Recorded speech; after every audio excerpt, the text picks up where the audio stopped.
Hello, this is Pixel Freak, and I'm taking a look at Angry Birds Star Wars 2, which just came out today on Android. This is going to be a first look of this game. I'm not actually going to do a review because this is Angry Birds, and if we've learned anything from the last Angry Birds versions, they're all pretty much very similar. They're good games, but at the same time, we don't expect anything really breathtaking from them anymore. It's just more of the same.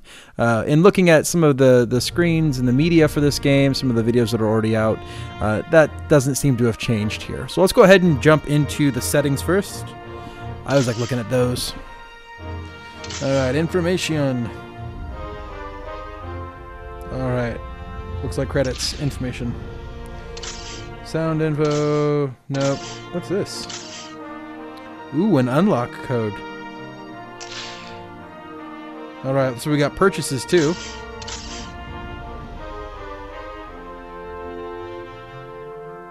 Oh, cool. So you can buy characters.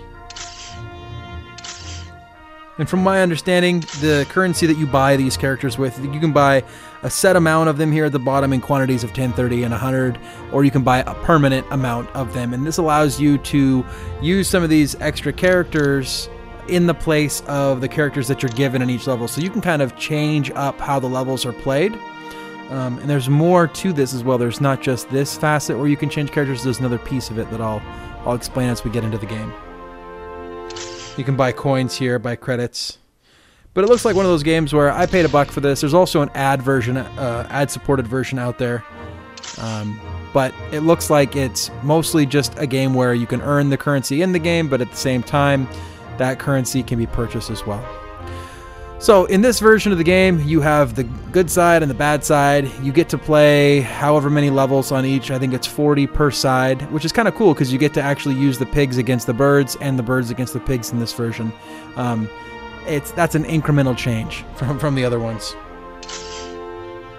All right, here we go. We got a level board.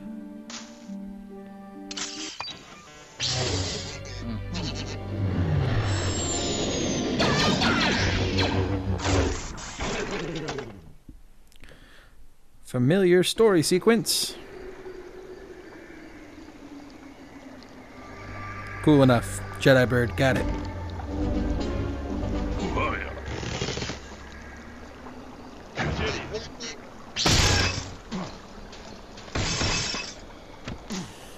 And similar gameplay mechanics.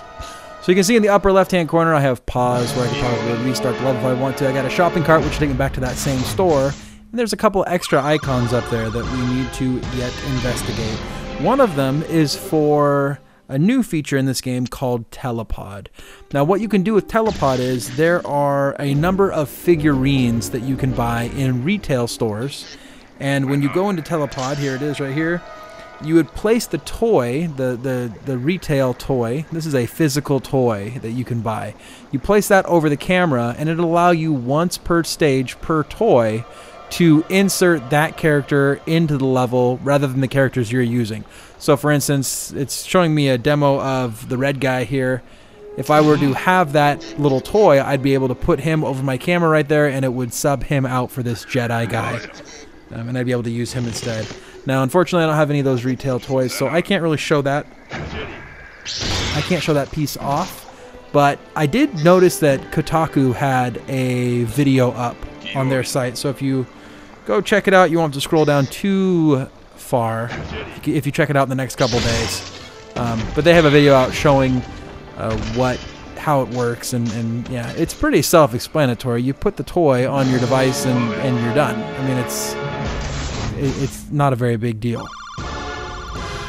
If you're familiar with the game Skylanders, it's just like Skylanders, and I think Disney has a game out now that does the same thing where they're trying to sell physical toys to assist the game. Something that I never understood why Pokemon didn't do. Pokemon seemed like a great opportunity to do that back, I don't know, even in the days of GameCube and N64. I can't imagine that would have been too difficult to do it back then.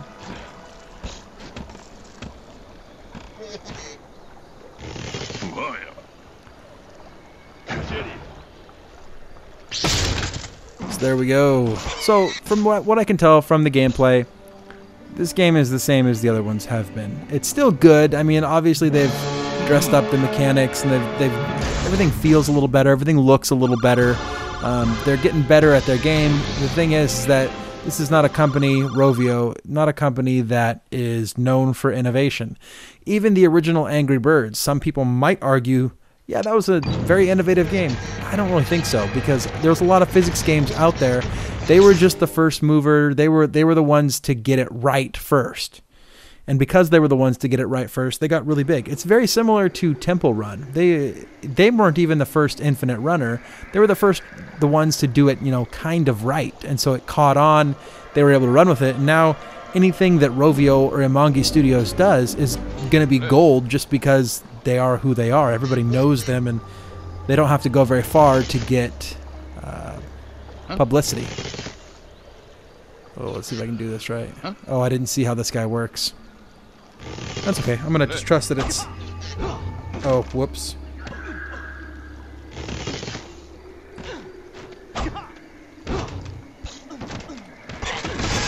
There we go. Oh, I didn't even hit the TNT. Was there more? No. So we'll keep going through. I'll play a few more levels. You'll get the gist of it. I'm sure there's more mechanics as you go farther in the game, but it's not really worth playing through that far. I have purchased this game. I am going to play this game. I just don't feel like it's that important to give this game a ton of airtime, just because it's going to be blasted all over the place on YouTube anyways. Oh, let's just redo that one altogether. I wonder how I can do this now.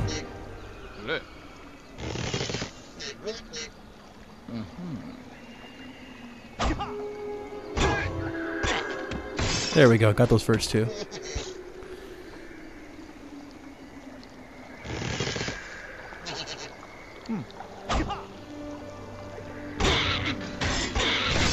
Oh.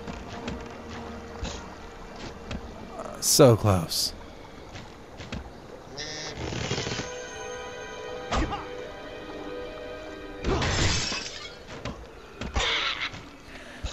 Gonna have to take a 1-star on that one.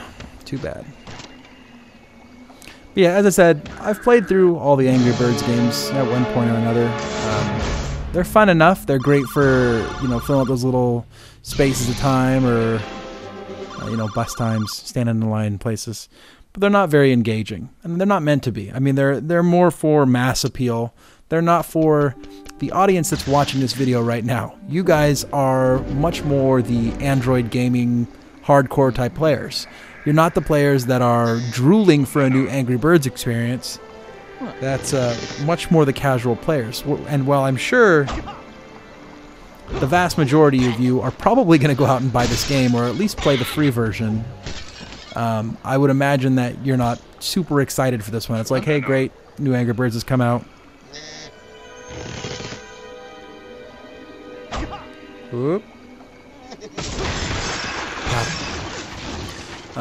You'll probably pick it up, you'll probably play it through, but at the same time you'll probably put it away once it's done, and then move on to the next, I don't know, Dead Trigger or Shadowgun, or some kind of much more hardcore type game, something by Game Loft or something. Those are the games that this audience probably gets much more excited for.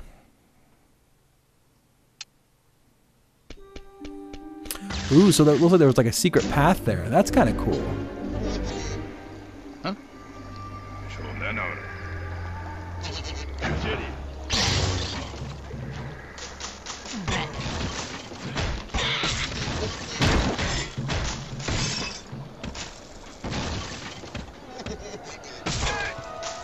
So while not really breathtaking, that was a little interesting that they actually put a more complex physics mechanic in this. Rather than just me knocking down inanimate objects, there was a mechanism there, while inanimate was still rigged for more physics, I guess.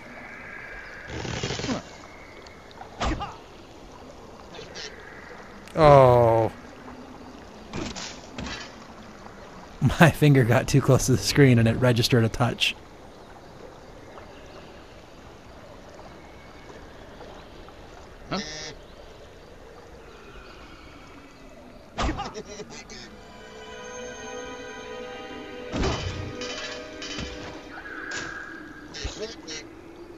Oh, unfortunate. Gonna play that one again.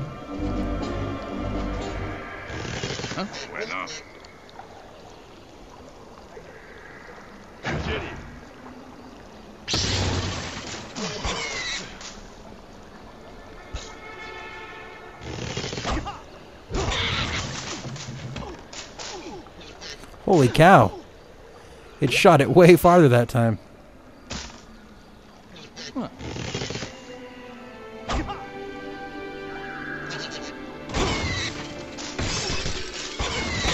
Still finished the level up though. So anyways, that's kind of a demo of the game. Let's go look real quick at the store one more time. I want to show you guys buying stuff.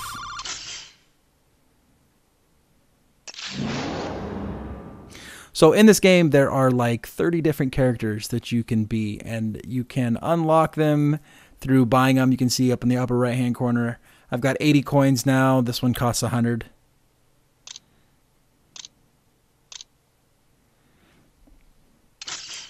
Got some bundles here, multiple stuff that you can buy, but from what I understand, the big part around it is all these different characters that you can be and that you can unlock.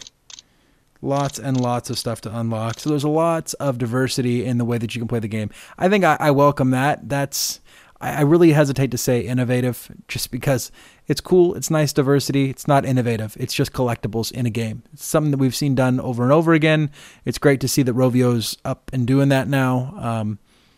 I'm excited to play the game nonetheless, but this is by no means a contender for Game of the Year. It's a fun game. I'm going to like playing it. I recommend you play it too, just because it's Angry Birds. It's a staple. It's what everyone's going to be talking about. So go check it out. Anyways, that's going to be it for this first look video. Make sure to like it, subscribe to the channel, and until next time, this has been Pixel Freak.